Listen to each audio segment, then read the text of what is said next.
माँ भारती को प्रणाम करता हूं, आप सबके गुरु माता पिता को प्रणाम करता हूं। बच्चों ढेर सारा लाड प्यार और आप सभी लोगों को सुबह की राम राम। आशा करता हूं कि आपने भोले बाबा की पूजा उसी वक्त करी होगी जब मैंने बताई थी। चलो नहीं कर पाए तो हिम्मत करके अभी जब दोबारा सावन आएंगे तो कीजिएगा।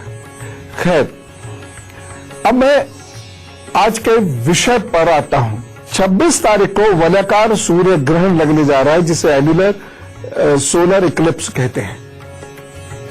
अब सूर्य ग्रहण लगने जा रहा है और ये सुनते ही घबराहट फैल गई होगी, खास तौर से जिनके घर में कोई गर्भवती महिला है तो उस बच्ची में भी और घर के बाकी लोगों में भी घबराहट फैल गई होगी कि हाँ ग्रहण लग रहा है, बच्चे का क्या होगा।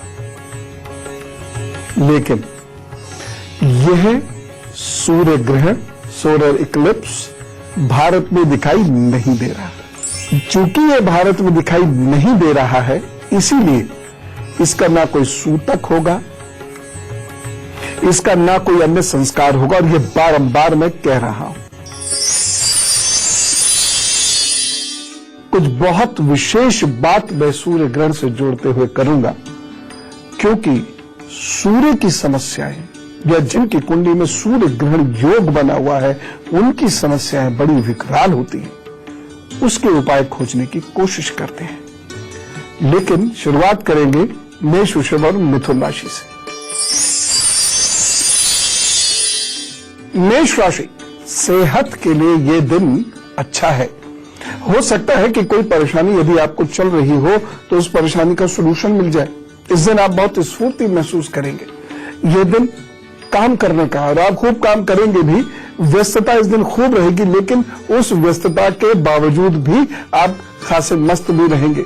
इस दिन हो सकता है कोई अच्छा कार्य हो जाए, कोई शुभ समाचार आपको मिल सकता है। कार्य क्षेत्र में प्रगति करेंगे। एक और खास बात है, खासतौर से जो लोग विद्यार्थी हैं या फिर जो लोग बॉसेस के अंडर में काम करते हैं, वो आज आप अपने दिए हुए टारगेट्स को आसानी से पूरा कर पाएंगे, जिसकी वजह से आपकी प्रशंसा होगी, प्रतिष्ठा बढ़ेगी, आप रिलैक्स्ड महसूस करेंगे, आपको अच्छा लगेगा। बस एक सावधानी जरूर रखनी है, क्योंकि इस दिन व्यस्तता बहुत रहेगी। तो कभी कभी जब हम बहुत व्यस्त होते हैं तो कुछ ऐसी घबराहट सी पैदा होनी शुरू हो जाती है, व्याकुलता होनी शुरू हो जाती है कि ये काम रह गया, वो काम रह गया, ये ऐसे नहीं हो पा रहा, वो वैसे नहीं हो पा रहा। और इस चक्कर में हम कभी कभी बहुत गलतियां करने लगते हैं, चिड़चिड़ापन भी हमारे अंदर आ जाता है। बस उससे आपको बचने की कोशिश करनी है। उपाय क्या करना है? देखिए, यह दिन आपको आगे लेके जाने वाला है, तो हो सकता है इस दिन आपके किए गए प्रयासों से आपको काफी लाभ मिले। तो आप उन प्रयासों के साथ साथ थोड़ा ग्रह को भी मजबूत करने केसर का तिलक इस दिन लगा लीजिएगा। बस फिर अपने काम पर जुटिए, फिर वो सब ठीक करेंगे। वृषभ राशि, शरीर में सुस्ती और थकन हो सकती है। हो सकता है बहुत सारा काम आपको करना पड़े और इसकी वजह से कुछ परेशानी आप महसूस करें। इसकी वजह से कार्य में भी कुछ ढीलापन रहने वाला है। आपका काम करने को मन नहीं करेगा, आलस से भरा रहेगा। आप सोचेंगे चलो कल करते हैं ये काम। वैसे ये दिन सामान्य है। ये जरूर है कि मेहनत का फल मिलने में थोड़ा सा विलंब होगा, लेकिन फल मिलेगा। स्थिति अनुकूल है, भाग्य पक्ष आपके फेवर में है। कुल मिला के आनंद करेंगे। बस एक सावधानी रखिएगा, जोखिम वाले कार्य करने से आपको बचना होगा। रिस्क मत लीजिएगा इस दिन। जो चीज हो बहुत कैलकुलेटेड हो, चाहे गाड़ी चला रहे हो, चाहे कहीं निवेश कर रहे हो या अन्य कोई ऐसा कार्य कर रहे हो, रिस्क मत लीजिएगा, क्योंकि इस दिन लिए गए रिस्क का आपको कोई विशेष लाभ मिलेगा नहीं। उपाय क्या करना है? लाल मिर्च का दान जरूर कर दीजिएगा, किसी गरीब को दे दीजिएगा, फिर अपने काम पर जुटिए, तो वो सब ठीक करेंगे। और इस वक्त यदि नहीं दे सकने की स्थिति है तो प्रभु के सामने खड़े होकर संकल्प ले लीजिए, सूर्यास्त से पहले लेकिन फिर दे जरूर दीजिएगा, तो वो सब ठीक करेंगे। मिथुन राशि, आज का दिन आपकी इच्छा के मुताबिक नहीं चलेगा। वैसे तो कोई भी दिन नहीं चलता, लेकिन आज तो जो आप सोचेंगे बस वही नहीं होगा, बाकी सब हो जाएगा। आज थके हुए महसूस करेंगे, अस्वस्थ महसूस करेंगे, खान पान में मन नहीं लगेगा, या हो सकता है कि खान पान की वजह से अस्वस्थ महसूस करें। कार्य भी आपके बहुत तेज गति से नहीं चल पाएंगे, उनमें भी बाधाएं आएंगी, और ये भी संभव है कि कोई कार्य जो 1-2 दिन में गति पकड़ा भी था, आज फिर वापस पहुंच जाए। आज बड़े असहज महसूस आप अपने आप को करेंगे। वैसे वक्त बुरा नहीं है, लेकिन चूंकि आप अंदर से फिट और उत्साहित महसूस नहीं कर रहे हैं स्वयं को, इसकी वजह से कुछ दिक्कत महसूस होगी। एक सावधानी जरूर बरतिएगा, स्वास्थ्य के प्रति थोड़ा सा सजग रहें। बस खान पान अच्छा रखें। उपाय क्या करना है? गणपति जी को याद कीजिए, वो विघ्न नाशक है, वो आपके विघ्न को दूर करेंगे। वक्रतुंड महाकाय सूर्यकोटि समप्रभा निर्विघ्नं कुरु मे देव सर्व कार्येषु सर्वदा। बस उन्हें प्रणाम कीजिए और फिर काम पर जुटिए, फिर वो सब ठीक करेंगे। तो आज सब लोगों को ये बताना होगा, यानी आप सब लोगों को, बाकी सब लोगों को ये बताना है कि सूर्य ग्रहण से डरने का कोई औचित्य है ही नहीं, क्योंकि ये वलाकार सूर्य ग्रहण है, ये टोटल सोलर इक्लिप्स नहीं है, पहली बात। और दूसरी चीज, ये भारत में दिखाई ही नहीं दे रहा, इसलिए भारत में ना तो कोई इसका संस्कार होगा, धार्मिक संस्कार होगा, और न ही इसका कोई सूतक आदि होगा। स्पष्ट रूप से लोगों को बता रहे, कहना मत रहिए, क्योंकि ये जितनी भी घटनाएं हैं, ये ज्योतिष शास्त्र के अनुसार जो भी घटनाएं होती हैं, या जो घटनाएं होती हैं, उनका जिस प्रकार ज्योतिष शास्त्र एनालिसिस करता है, वो विज्ञान की ठोस धरातल पर खड़ी है। अनर्गल बात नहीं, डरने की कोई बात नहीं। ज्योतिष शास्त्र सिर्फ सत्य बताएगा। अब आप उससे डर जाए तो ये आपकी इच्छा है, लेकिन डराने की कोशिश कभी नहीं करेगा। ठीक वैसे जैसे धूम्र दंडिका के डिब्बे पर लिखा होता है, इसे पीने से कैंसर होता है, ये एक सत्य बात है।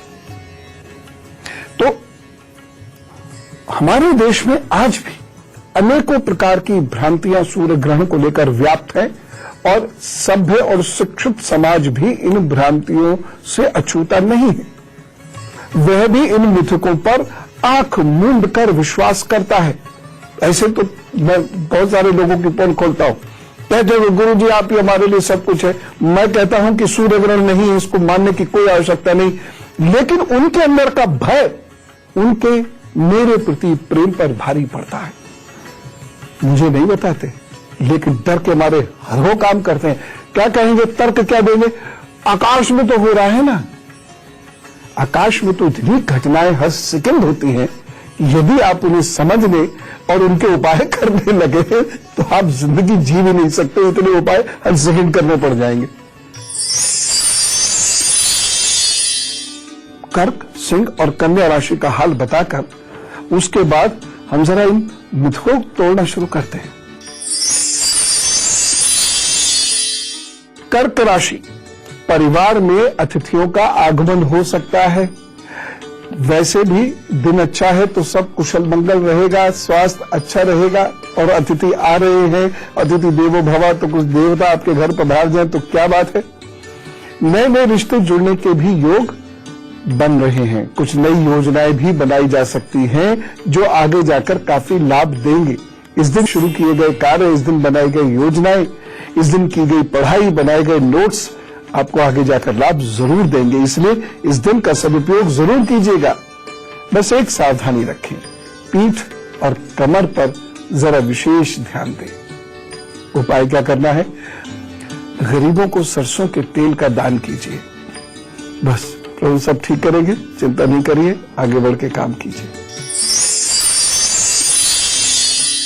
सिंह राशि, मन में आने वाले नकारात्मक विचारों से दूर रहने की कोशिश करनी है, और आज ये कोशिश आप कर भी पाएंगे, क्योंकि सकारात्मक विचार मन में है। किसी की प्रेरणा से बड़ा उत्साह है, बड़ी अच्छी सोच है, इसलिए आप बहुत पॉजिटिव वर्क कर सकते हैं। कुछ नई चीजें, नए आइडियाज आपके दिमाग में आएंगे। आज आपकी क्रिएटिविटी बहुत अच्छी है, आप आगे बढ़कर कार्य कर सकते हैं। आज इस दिन आप बड़ी गंभीरता से सोचेंगे, और इसकी वजह से कुछ ऐसा अच्छा सोचेंगे जो आपको आगे जाकर लाभ जरूर देगा। यह दिन कुल मिलाकर शुभ है। आप अपने आत्मविश्वास और ऊर्जा के बल पर सफलता हासिल कर सकते हैं। खास तौर से विद्यार्थियों से मैं निवेदन करता हूं कि खूब जम के अपनी पढ़ाई कीजिए, अच्छे से नोट्स बनाइए, इस दिन का लाभ उठाइए। जो कॉम्पिटिटिव एग्जाम्स की तैयारी कर रहे हैं उनके लिए तो खास तौर पर इस दिन की गई पढ़ाई, बनाए गए नोट्स बहुत लाभ देंगे। लेकिन एक सावधानी, कभी कभी जब वक्त अच्छा होता है और चीजें अच्छी हो रही होती हैं तो हमारे अंदर घमंड सा आ जाता है, कर्ता भाव उत्पन्न हो जाता है। फिर नहीं आने दीजिएगा। उपाय क्या करेंगे? दिन बेहतर हो और इस दिन कोई स्थायी सफलता का कार्य प्रारंभ हो, इसके लिए सूर्य भगवान के 12 नाम पढ़ें और उसके बाद उन्हें अर्घ्य दें, नमस्कार करें, तो वो सब ठीक करेंगे।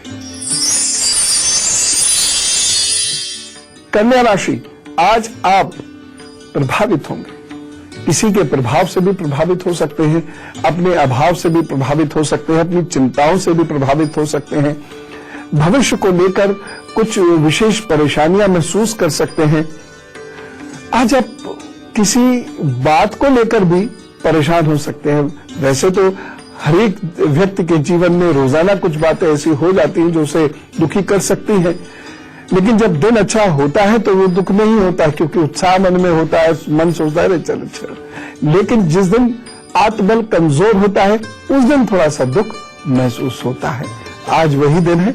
आत्मबल कमजोर होने की वजह से कुछ बातें आपको दुखी कर सकती हैं और आप बहुत सही फैसले इस दिन नहीं लेंगे। कारण यह है क्योंकि आज आप दिल से सोच रहे हैं, दिमाग से नहीं। बुद्धि मन के अधीन दिखाई दे रही है। इस वजह से अज्ञानता घेरे रहेगी आपको और रिश्तों में भी आपके खटास उत्पन्न हो सकती है। तो कुल मिलाकर बहुत ढंग से चलने की आवश्यकता है, अन्यथा आपको परेशानी होगी। एक सावधानी जरूर बरतनी है, अपने विचारों पर बहुत ध्यान दीजिएगा। अति भावुकता में किसी से ना कोई वायदा कीजिएगा, ना रिश्ता जोड़िएगा, न ही कोई और कार्य शुरू कीजिएगा, अन्यथा वह कार्य आपको नुकसान देगा। उपाय क्या करना है? उत्साह और आनंद प्राप्त करने के लिए, आत्मबल प्राप्त करने के लिए अपनी बुद्धि का सदुपयोग आप कर पाए, इसके लिए या देवी सर्वभूतेषु बुद्धि रूपेण संस्थिता नमस्तस्यै नमस्तस्यै नमस्तस्यै नमो नमः जब कीजिए, काम पर जुटिए तो सब ठीक करेंगे। सूर्य ग्रहण पर बात बढ़ाते हैं।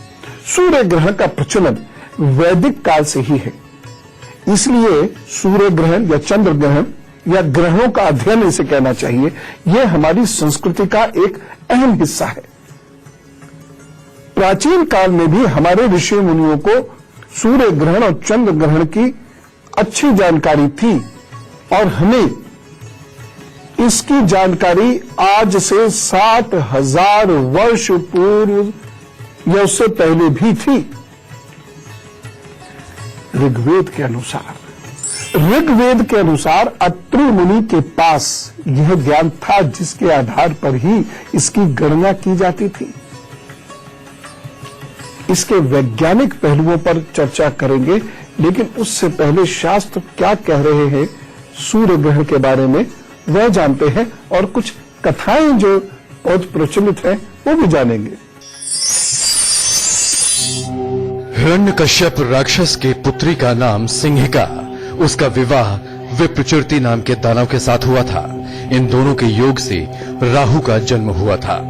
राहु जन्म से ही शूरवीर, मायावी और प्रखर बुद्धि का था। जब समुद्र मंथन हुआ था तब राहु ने छल से देवताओं की पंक्ति में बैठकर अमृत का पान किया था। तो दानव। राहु के इस छल को सूर्य तथा चंद्रदेव ने पहचान लिया था और भगवान विष्णु को बता दिया। इस बात पर क्रुद्ध होकर भगवान विष्णु ने राहु का सिर धड़ से अलग कर दिया, लेकिन अमृत के प्रभाव के कारण राहु अमर हो गया था। उसका शरीर 2 हिस्सों में विभक्त हो चुका था। शरीर के ऊपर वाले भाग को राहु और धड़ के नीचे वाले हिस्से को केतु का नाम दिया गया और इसी कारण राहु और केतु सूर्य और चंद्र से शत्रुता रखते हैं और दोनों छाया ग्रह बनकर सूर्य और चंद्र को ग्रहण लगाकर प्रभावित करते रहते हैं। मैं तुम्हें भी निकल लूंगा। देखिए, ग्रहण का हमारे जीवन पर विशेष प्रभाव पड़ता है। ये बात बहुत सारे भूवैज्ञानिक भी मानते हैं, कॉस्मोलॉजिस्ट्स भी इस बात को मानते हैं। हाँ, भारत में इसका विरोध जरूर होता है, लेकिन भारत के बाहर इसे समझने की बड़ी गहरी कोशिशें हुई और उन्होंने माना है कि ग्रहण के समय में जो बहुत सारे इंतजामात किए जाते हैं खान पान वगैरह के मुतालिक, या फिर बहुत सारी ऐसी चीजें हैं जिसमें सावधानियां बरती जाती है, वो कोई बहुत गलत नहीं। हाँ, उसके बहुत आगे की और तमाम चर्चाएं जो करते हैं वह जरूर ऐसा है, लेकिन राहु और केतु के प्रभाव, ये ग्रह नहीं, ये छायाएं हैं, ये नोड्स हैं चंद्रमा की। जो चंद्रमा धरती के चारों तरफ घूमता है, उसकी वजह से ये डेवलप हो जाती हैं। तो राहु और केतु के प्रभाव चंद्रमा के वजह से हमारे ऊपर पड़ते हैं। राहु और केतु सदैव वक्र गति करते हुए एक दूसरे से ठीक 180 अंश की रेखीय दूरी पर रहते हुए सूर्य के भी चक्कर लगाते हैं, क्योंकि वह पृथ्वी के चारों तरफ घूम रहे हैं, पृथ्वी सूर्य के चारों तरफ घूम रही है, तो वो इस तरीके से सूर्य के चारों चक्कर भी लगाते हैं। एक राशि पर राहु और केतु लगभग 18 महीने अर्थात 1.5 वर्ष तक रहते हैं। संपूर्ण राशियों को पूरा करने में इन्हें 18 वर्षों का समय लगता है। छाया ग्रह होने के कारण इन्हें किसी भी राशि का स्वामित्व तो जरूर नहीं मिला, लेकिन कुछ ज्योतिषी कन्या राशि को राहु और मीन राशि को केतु की राशि मानते हैं। इसमें भी यद्यपि विवाद है। कुछ लोग वृषभ को राहु की उच्च राशि मानते हैं, तो अन्य मिथुन को राहु की उच्च राशि मानते हैं। स्पष्ट है, जो राशि राहु के लिए उच्च होगी वह केतु के लिए नीच की होगी, और जो राहु के लिए नीच की होगी वह केतु के लिए उच्च की राशि होगी। राहु को रूप से नेचुरली इन दोनों को पाप ग्रह माना जाता है। ये जिस ग्रह की राशि में बैठ जाते हैं उसी के स्वभाव के अनुसार ये फल देने लगते हैं। जन्म कुंडली में शक्ति, हिम्मत, शौर्य, पाप कर्म, भय, शत्रुता, दुख, चिंता, दुर्भाग्य, संकट, राजनीति, कलंक, धोखा, छल कपट आदि का अध्ययन राहु के आधार पर किया जाता है। मानसिक स्तर के सभी रोग जैसे हृदय, किसी भी प्रकार के विष और विष जनित रोग, कोढ़, सर्प, भूत प्रेत, जादू टोने, टोटके, अचानक घटने वाली दुर्घटनाओं आदि का एकमात्र कारक और प्रतिनिधि ग्रह राहु को माना गया है। जन्म राशि से प्रथम, तृतीय, पंचम, सप्तम, अष्टम, नवम या दशम भाव में स्थित राहु शुभ फलदायक होता है। इसी प्रकार केतु को वृश्चिक, धनु या मीन राशि में बलवान माना जाता है। कर्क और सिंह राशियां इसकी शत्रु हैं। यह भी राहु के समान अचानक फल देता है। यह मोक्ष प्राप्ति का कारक ग्रह है। यदि यह किसी राशि में स्वग्रही ग्रह के साथ हो तो उस ग्रह और उस भाव के फलों में 4 गुनी वृद्धि कर देता है। शेष समस्त फल राहु के समान ही फलित होते हैं। ज्योतिष के अनुसार राहु मेष राशि में होने पर मंगल के समान फल देता है, तो वहीं वृष राशि में शुक्र के समान, मिथुन में बुध के समान फल देता है। मैं अभी आपको तुला, वृश्चिक और धनु राशि का हाल बताकर फिर ये बताऊंगा कि ये ग्रहण योग कहीं आपकी जिंदगी पे तो नहीं है, आपको पता ही ना हो और वहां ये बहुत समस्याएं खड़ी करता चला जा रहा हो। तुला राशि, घर में कुछ बदलाव आ सकते हैं जिसके चलते आत्मीयजनों के साथ कुछ अनबन हो सकती है। अधिक परिश्रम के बाद भी फलों की प्राप्ति थोड़ी सी कम रहेगी। इस दिन मेहनत तो आप बहुत करेंगे, इसमें कोई दो राय नहीं, लेकिन आपकी मेहनत सही समय पर नहीं हो पाएगी, सही दिशा में भी नहीं हो पाएगी, भटक जाएगी, जिसकी वजह से फलों की प्राप्ति कम होगी। लेकिन एक सावधानी बरतते हुए जरूर चलिएगा। आप इस दिन किसी को आहत नहीं करें, चाहे वाणी से या कर्म से। इस बात का जरूर ध्यान रखिएगा कि आप जानबूझकर किसी को आहत ना करें। उपाय क्या करना है? अगर कहीं कोई परेशानी महसूस करें, भाग्य पक्ष कमजोर महसूस करें तो इष्ट के चरणों में बैठे, उनसे निवेदन करें, ध्यान करें और उसके बाद अपने काम पर जुटे, वो सब ठीक करेगा। मन शांत रखना, बस इतना ध्यान रखिएगा, दिन अच्छा गुजरेगा प्रभु कृपा से। वृश्चिक राशि, मस्तिष्क इस दिन सक्रिय है, सकारात्मक कार्य होते हुए दिखाई दे रहे हैं और रिश्तेदारों से, दोस्तों से, बाहर के लोगों से, पास पड़ोस के लोगों से, आपके सीनियर से, बॉसेस से लाभ के योग बने हुए हैं। व्यापार में, व्यवसाय में मिली जुली स्थिति तो रहेगी, लेकिन कुल मिला के आप आगे भी बढ़ते रहेंगे। थोड़ा सा पीछे आए फिर आगे बढ़ गए, फिर थोड़ा सा पीछे ज्यादा सा आगे बढ़ गए, इस प्रकार की स्थिति बनेगी। इस दिन आपका स्वास्थ्य बेहतरी की ओर जाएगा, शरीर अच्छा महसूस करेंगे। एक सावधानी जरूर बरत लीजिएगा, बहन और बुआ जी से आपको झगड़ा नहीं करना है, इस दिन मन मुटाव नहीं कीजिएगा। उपाय क्या करेंगे? भस्त्रिका कीजिए। हाँ, अगर वो नहीं करने का समय है, गहरी गहरी सांस लीजिए, फिर अपने काम पर जुटिए। मन शांत रखना इस दिन बहुत आवश्यक है, बस ये शांत रखिएगा, बाकी प्रभु सब ठीक करेगा। धनु राशि, आपके और आपके परिवार के विचार इस दिन नहीं मिल रहे हैं, जिसकी वजह से गर्मा गर्मी भी हो सकती है, चाहे घर के लोगों से या जिनके साथ घर बसाना है उनसे या फिर रिश्तेदारों से, कहीं कोई ऐसी परेशानी हो सकती है। इसलिए अपना काम करते रहिए चुपचाप, बोलने की ज्यादा जरूरत नहीं है, नहीं तो परेशानी जरूर हो जाएगी। दूसरी एक महत्वपूर्ण बात जो आपको ध्यान रखनी है वो ये है, इस दिन कुछ ऐसा खर्च करने के योग बन रहे हैं जिससे लाभ कम मिलेगा। तो जब आप कुछ चीजें खरीदें तो बहुत सोच समझ के खरीदिएगा, नहीं तो उससे लाभ आपको नहीं मिलेगा। सावधानी, इस दिन निवेश करने से बचना है, इस दिन किसी को धन उधार देने से भी बचना है।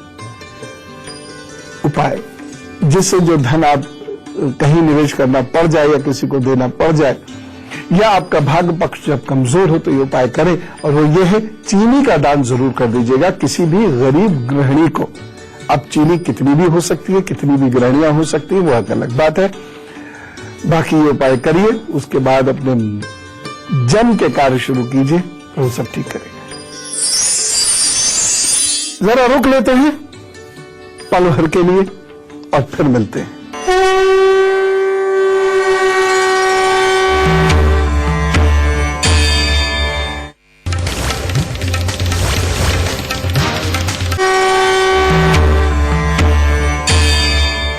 आइए, स्वागत है ब्रेक के बाद।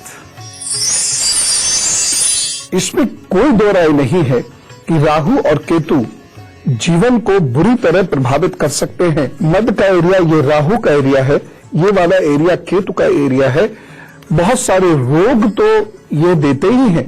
ये हिस्सा तो अगर खराब है या केतु यदि खराब है, संतान नहीं होने देता। लगेगा कि अभी संतान हुई, और तो और कोई मेडिकल फॉल्ट ना निकलने पर भी संतान नहीं हो रही है। शादी को 2 साल हो गए, 4 साल हो गए, 6 साल हो गए। ये हिस्सा तो ऐसा है, ये हिस्सा ऐसा है कि अच्छे खासे मेहनत करते हैं, सब कुछ करते हैं, कुछ समय आगे बढ़ते हैं और फिर उससे ज्यादा पीछे चले जाते हैं। और जो कुछ काम करते भी हैं उसमें इतना स्ट्रगल होता है, इतना स्ट्रगल होता है, चाहे वो बीमारी की वजह से हो, दोस्तों की वजह से हो, या बार बार कोई हमारा सीनियर हमसे नाराज हो जाए या लोग ठग जाए, वो इतना स्ट्रगल होता है कि जिंदगी में एक कदम आगे बढ़ नहीं पाते। और सूर्य ग्रहण यदि किसी की कुंडली में है या सूर्य राहु से अथवा केतु से प्रभावित कोई कुंडली में है, तो ऐसे लोग तो सोच समझ ही नहीं पाते, निर्णय लेंगे और इतना गलत निर्णय लेंगे या ले ही नहीं पाएंगे, समय निकल जाएगा, निर्णय लेने की क्षमता की इतनी कम होगी जिसकी हद नहीं। राहु से दादा और केतु से नाना, इनका अध्ययन भी किया जाता है। और किसी का राहु यदि खराब होता है तो उसे दादा का सुख नहीं मिलता, और केतु खराब होता है तो नाना का सुख नहीं मिलता। नाना यानी भावनात्मक संबंध, दादा भावनात्मक के साथ साथ संपत्ति भी, वह भी सुख राहु और केतु यदि खराब हो जाए और हाथ में सूर्य ग्रहण योग है तो नहीं मिलेगा। अगर मान लीजिए आपको दादा की संपत्ति मिल भी गई तो या तो मुकदमेबाजी से मिलेगी, मुकदमेबाजी या उसके बाद करनी पड़ेगी, या वह फिर आपके काम नहीं आएगी, उसमें पैसा भी लगाना। इसीलिए एक चीज का और भी ध्यान रखना होता है, जब राहु और केतु खराब हो, पितृदोष, ब्रह्म दोष, इन दोनों का प्रभाव हाथ पर या कुंडली पर इतना बढ़ जाता है कि इसकी वजह से जीवन में कोई मंगल कार्य आसानी से होता ही नहीं। शरीर खराब हो जाता है, देखने में सुंदरता नहीं रहती, असमय बाल झड़ जाते हैं, चेहरे पर अजीब सा रूखापन रहता है, बच्चे उखड़े उखड़े रहते हैं, घर में शांति नहीं रहती, गंदगी और बदबू घर में बनी रहती है, घर में झगड़े कभी खत्म नहीं होते हैं, चाहे प्यार कितना भी हो, घर का संघर्ष कभी खत्म नहीं होता, चाहे मेहनत कितनी भी हो, घर में पैसा रहस्यमय ढंग से गायब हो जाता है, अच्छे लोगों का साथ जीवन में मिलता नहीं, अच्छे लोग घर में आते नहीं, जो रिश्तेदार घर में आ जाते हैं वह लगातार निंदा करते रहते हैं और आपको अच्छे लोग अपने घर बुलाते भी नहीं। गुरु का सानिध्य, शिक्षक का सानिध्य, अच्छे प्यार करने वाले बुजुर्गों का सानिध्य मिलने ही नहीं देते दोष।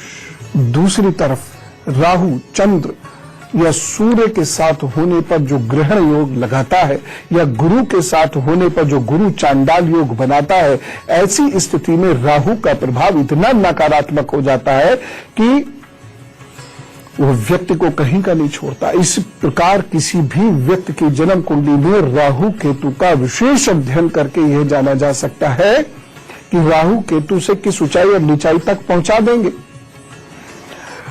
लेकिन ग्रहण योग यदि कुंडली में है तो व्यक्ति विशेष बुलंदियों पर पहुंचने के बाद भी नीचे गिर जाता है। ये ग्रहों से इतनी हाइट्स दे देंगे लेकिन उसके बाद फिर एकदम धप से ऐसा नीचे गिराएंगे कि वो आसानी से उठ नहीं पाता। सूर्य ग्रहण का ज्योतिषीय कारण क्या है ये अभी हम जानेंगे। साथ ही साथ जो मन इतनी सारी बातें बताई वो आपके हाथ में है या नहीं ये भी जानेंगे। और विशेष बात, उपाय कुछ, लेकिन मकर, कुंभ और मीन राशि के हाल जानने के बाद। मकर राशि, मनोरंजन के साधनों में वृद्धि होती दिखाई दे रही है। संपत्ति के मामले में भी अनुकूल स्थिति बनती दिखाई दे रही है। वाहन आदि का सुख भी आपको मिल रहा है। आज कुछ परेशानियों का हल मिल सकता है। गलत फहमियां दूर होंगी।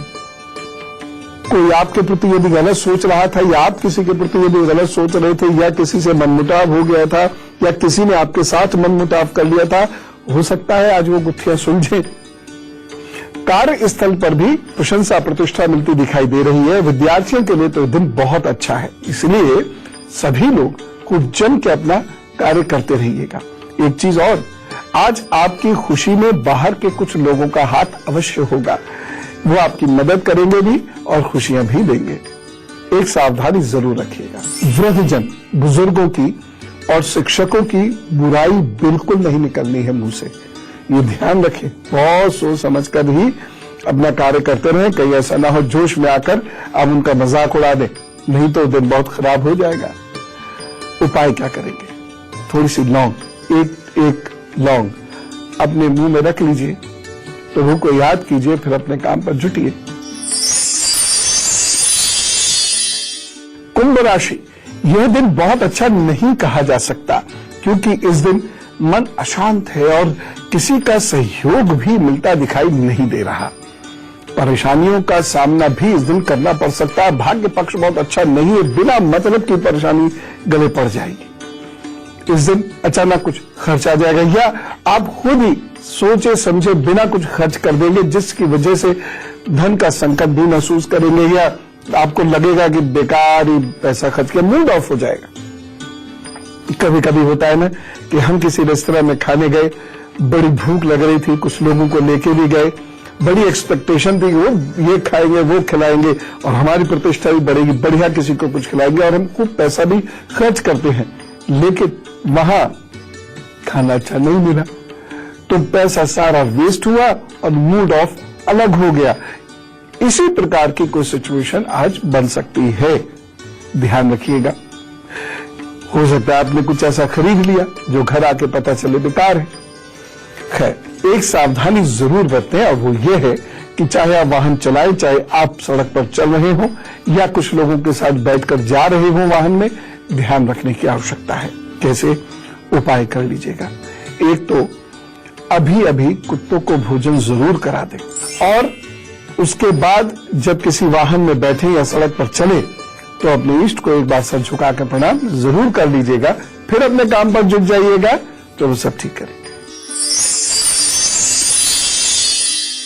मीन राशि, आर्थिक बचत के योग बनते दिखाई दे रहे हैं। कुटुंब के व्यक्तियों का सहयोग भी मिलता दिखाई दे रहा है। कुल मिलाकर दिन अच्छा है, काफी अच्छा दिन है। स्वास्थ्य भी इस दिन बेहतर रहता हुआ दिखाई दे रहा है। इस दिन प्रतियोगी परीक्षाओं में सफलता मिलती दिखाई दे रही है। व्यवहारिक बातों पर भी ध्यान आपका खूब रहेगा। दिन अच्छा है। और जो लोग खेलते हैं या परफॉर्मेंस देते हैं स्टेज वगैरह में, उन लोगों के लिए दिन बहुत अच्छा है। या आपको किसी कंपटीशन में जाना, चाहे वो ड्राइंग पेंटिंग का हो, चाहे वो कोई और कंपटीशन हो, वहां आपको सफलता मिलेगी। इस दिन कॉन्फिडेंस लेवल बढ़िया है आपका, देखने वाला है। और जब आप कुछ लोगों के साथ खड़े होंगे तो आपका कॉन्फिडेंस लेवल और अच्छा होगा। आप खूब मस्ती भी करेंगे और अच्छी परफॉर्मेंस भी दे सकते हैं। बस एक सावधानी की आवश्यकता है और वो ये है, संयम रखिएगा।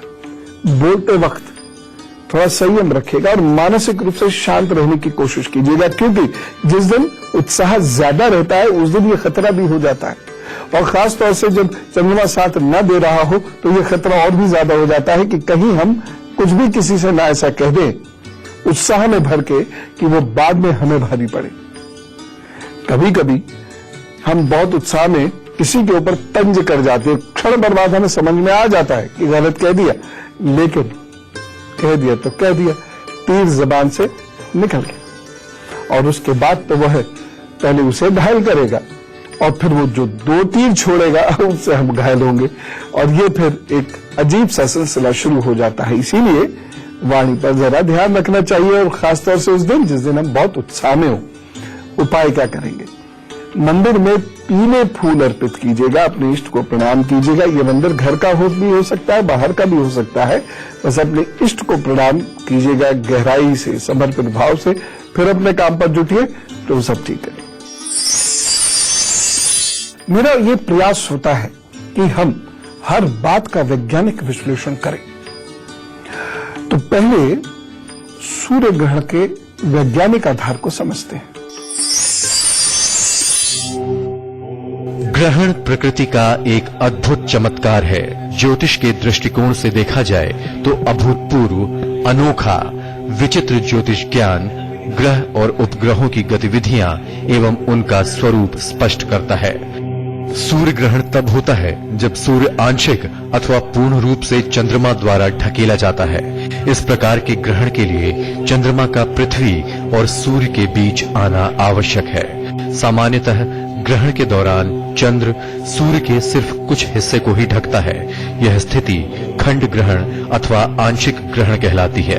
कभी कभी ऐसा होता है कि चंद्रमा सूर्य को पूरी तरह ढक ले, पर जब ऐसा होता है तो इसे पूर्ण ग्रहण कहते हैं। चंद्र ग्रहण तो अपने संपूर्ण तत्कालीन प्रकाश क्षेत्र में देखा जा सकता है, किंतु सूर्य ग्रहण अधिकतम 10,000 किलोमीटर लंबे और 250 किलोमीटर चौड़े क्षेत्र में ही देखा जा सकता है। संपूर्ण सूर्य ग्रहण की वास्तविक अवधि अधिक से अधिक 11 मिनट ही हो सकती है, उससे अधिक नहीं।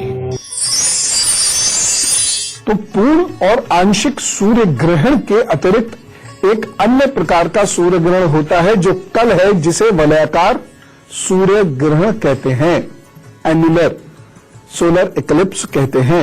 वलयाकार सूर्य ग्रहण में जब चंद्रमा पृथ्वी के काफी दूर होते हुए पृथ्वी और सूर्य के बीच में आ जाता है, अर्थात चंद्रमा सूर्य को इस प्रकार से ढकता है, काफी दूर है पृथ्वी से, कि सूर्य का केवल मध्य भाग ही छाया क्षेत्र में आता है, केवल मध्य भाग।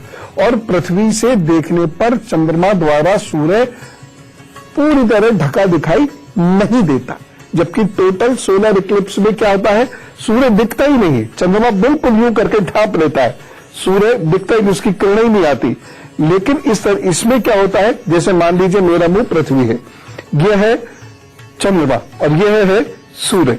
तो जब चंद्रमा पृथ्वी के करीब होगा तो चंद्रमा जब छाया देगा सूर्य पर छाया नहीं, मतलब सूर्य की छाया को रोकेगा, तो पृथ्वी से कुछ दिखाई नहीं देगा क्योंकि चंद्रमा पृथ्वी के बहुत करीब है। लेकिन वलयाकार जो कल है उसमें क्या है, चंद्रमा पृथ्वी से बहुत दूर है, इसलिए हमें केवल जो सूर्य के बीच का हिस्सा है वहां पर चंद्रमा का प्रभाव होगा, लेकिन सूर्य हमें पूरा दिखाई देगा। जब सूर्य हमें दिखाई देता है या चंद्रमा चंद्र ग्रहण पर जब हमें दिखाई देता है तो उसका ना कोई संस्कार होता है ना कोई सूतक होता है, यानी कोई धार्मिक क्रिया उसमें नहीं की जाती। मैं बारंबार इस बात को बता रहा हूं, या और लोगों को भी तर्कपूर्ण तरीके से बताइएगा, जो मैं रेफरेंस दे रहा हूं या मेरे रेफरेंस से बताइएगा। सूर्य के बाहर का क्षेत्र प्रकाशित रहता है और उस कारण जब पूर्ण चंद्रग्रहण जब हटना शुरू होता है तो एक रिंग सी दिखाई देती है। तो चंद्रमा जब सूर्य के मध्य भाग को ही ढकता है तो ये बाहर का पूरा हिस्सा ऐसा लगता है जैसे कोई कंगन है या वलय है, वलय के रूप में ये चमकता दिखाई देता है। इसे डायमंड रिंग भी कह देते हैं और इसी वजह से इस प्रकार के सूर्य ग्रहण को वलयाकार सूर्य ग्रहण कहा जाता है। खगोल विज्ञान के अनुसार 18 वर्ष 18 दिन की समयावधि में 41 सूर्य ग्रहण और 29 चंद्र ग्रहण होते हैं। एक वर्ष में 5 सूर्य ग्रहण तथा 2 चंद्र ग्रहण तक हो सकते हैं, लेकिन एक वर्ष में 2 सूर्य ग्रहण तो होने ही चाहिए। हाँ, यदि किसी वर्ष 2 ही ग्रहण हुए तो वो दोनों ही सूर्य ग्रहण होंगे। यद्यपि वर्ष भर में 7 ग्रहण तक संभव है, परंतु 4 से अधिक ग्रहण बहुत ही कम ही देखने को मिलते हैं। प्रत्येक ग्रहण 18 वर्ष 11 दिन बीत जाने पर पुनः होता है, किंतु वह अपने पहले स्थान में ही हो यह निश्चित नहीं है, क्योंकि संपात बिंदु निरंतर चल रहे हैं। साधारणतया सूर्य ग्रहण की अपेक्षा चंद्र ग्रहण अधिक देखे जाते हैं, परंतु सच्चाई यह है कि चंद्र ग्रहण से कहीं अधिक सूर्य ग्रहण होते हैं। सूर्य ग्रहण से जुड़े हुए कुछ मिथक और बताता हूं, और साथ साथ अगर सूर्य ग्रहण है आपकी कुंडली में तो उसके कुछ लक्षण और बता दूंगा भी, फिर उपाय। लेकिन पहले क्या करना है, हम में से कुछ लोगों का आज जन्मदिन है तो उन्हें जरा जोरदार तरीके से कहिए wish you very happy birthday. आपके आगे आने वाले 12 महीने बहुत अच्छे हैं, खूब जम के मेहनत कीजिए, जम के कार्य कीजिए। इन 12 महीनों में आपको प्रभु कृपा से एक प्लेटफॉर्म मिलेगा, उस प्लेटफॉर्म पर चढ़कर आप कई वर्षों तक सफलता प्राप्त कर सकते हैं। इन 12 महीनों में एक दिन भी, एक क्षण भी आराम का नहीं है। बहुत मेहनत करनी है, बहुत बढ़िया प्लानिंग बनानी है आज के बाद। और अब जो प्लानिंग आप बनाएंगे और यदि आपने उस प्लानिंग के अनुरूप कार्य कर लिया तो देखिएगा अनेक वर्षों तक रोजी रोटी का, प्रतिष्ठा का, संपत्ति का, सुख का, सत्ता का सहारा प्राप्त हो जाएगा। इसीलिए आप इन 12 महीनों का गजब तरीके से बहुत मेहनत करते हुए इस्तेमाल कीजिएगा और निर्णय सही लेने की कोशिश कीजिएगा। अपने निर्णय में लोगों को शामिल भी कर लीजिएगा। 2016 की बहुत सारी परेशानियों का अंत होगा, कुछ नई चीजें अब आप शुरू करेंगे, नया अध्याय आपकी जिंदगी में जुड़ेगा। मैं ऐसे कह सकता हूं, ये रिश्ते भी हो सकते हैं और हो सकता है कोई ऐसा रिश्ता भी हो जो 2016 में बहुत परेशान कर रहा हो, तो या तो वो ठीक हो जाएगा और या फिर उससे छुटकारा मिल जाएगा। तो कुल मिलाकर ये अच्छा वक्त है। विद्यार्थियों के लिए तो सिलेक्शन प्राप्त करने का वर्ष शुरू हो गया, इसलिए जमकर मेहनत करना, बहुत उत्साह के साथ जी तोड़ मेहनत करना, लिख कर चीजों को अच्छे से याद करना, सिलेक्शन हो जाएगा। तो बढ़िया समय है, बस कुछ सावधानियां रखनी है। पहली सावधानी यह है कि रिश्ते जोड़ने से बचेंगे तो अच्छा रहेगा और जोड़ें तो सलाह से जोड़ें। दूसरी चीज है, रिस्क लीजिए, आगे बढ़कर काम कीजिए और यदि चूक गए तो भी उन्नति होगी, लेकिन उसका स्तर फिर कम हो जाएगा। तीसरी चीज, अपने इष्ट और सूर्य को रोजाना प्रणाम करना है। आध्यात्मिक उन्नति की ओर बढ़ना प्रारंभ होगा। आपको गुरु या अच्छे शिक्षक, आचार्य आदि की प्राप्ति भी करेंगे। All the best. हमारे ऋषियों ने सूर्य ग्रहण लगने के समय भोजन के लिए मना किया है, क्योंकि उनकी यह मान्यता थी कि सूर्य ग्रहण के समय में कीटाणु बहुलता से फैल जाते हैं, जिससे खाने की वस्तु, जल, इन सब में सूक्ष्म जीवाणु एकत्र होकर उसे दूषित कर सकते हैं। इसलिए पात्रों में कुश डालने के लिए कह दिया जाता था, क्योंकि उससे जीवाणु कीटाणु मरते हैं। ग्रहण के बाद स्नान करने का विधान इसलिए बनाया गया ताकि स्नान के दौरान शरीर के अंदर ऊष्मा का प्रवाह बढ़े, भीतर बाहर के कीटाणु नष्ट हो जाएं और धुलकर बह जाएं। चंद्र ग्रहण के समय कफ की प्रधानता बढ़ती है और मन की शक्ति क्षीण होती है, जबकि सूर्य ग्रहण के समय जठराग्नि, नेत्र तथा पित्त की शक्ति कमजोर पड़ती है। इसी कारण ग्रहण की अवधि में तेल लगाना, भोजन करना, जल पीना, मलमूत्र त्याग आदि कर्म वर्जित किए गए हैं और इसी कारण ग्रहण लगने के पूर्व नदी या घर में उपलब्ध जल से स्नान करके भगवान का पूजन, यज्ञ, जप करना चाहिए। भजन कीर्तन करके ग्रहण के समय का सदुपयोग करने का निर्देश है। यह भी मान्यता है कि ग्रहण के समय में मंत्रों का जाप करने से सिद्धि प्राप्त होती है।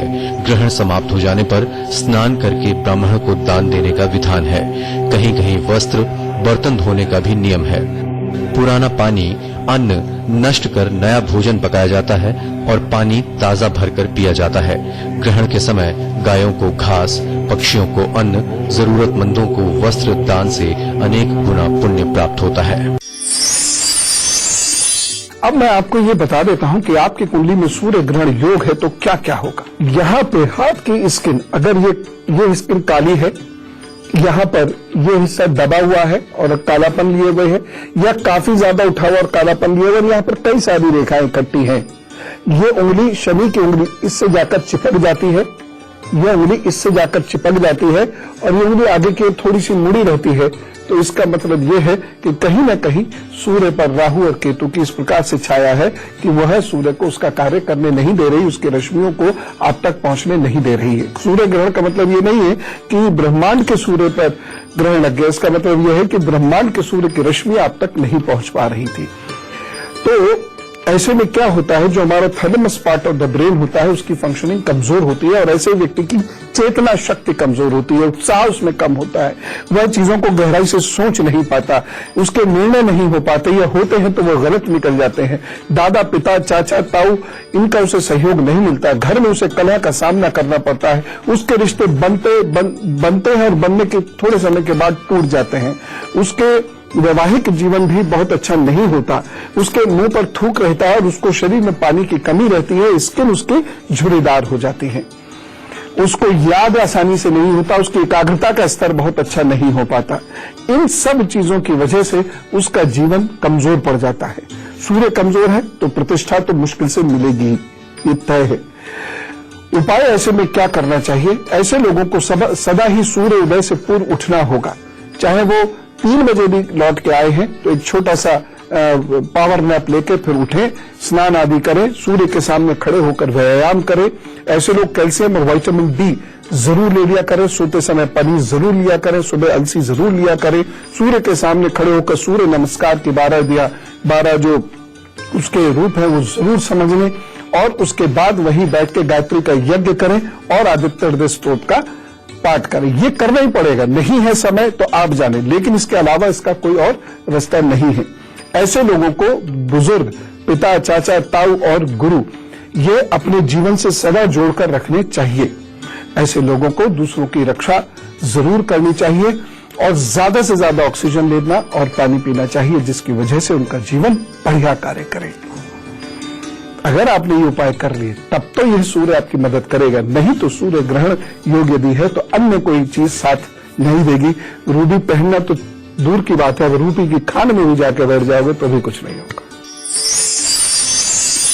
तो बिल्कुल डर नहीं और औरों को भी मत डरने दीजिएगा। इसका कोई धार्मिक संस्कार नहीं होगा क्योंकि वलाकार सूर्य ग्रहण है, कोई सूतक नहीं है। मस्त रहिए और अपना कार्य करते रहिए। चलो राम राम, नमस्कार, भारत माता की जय।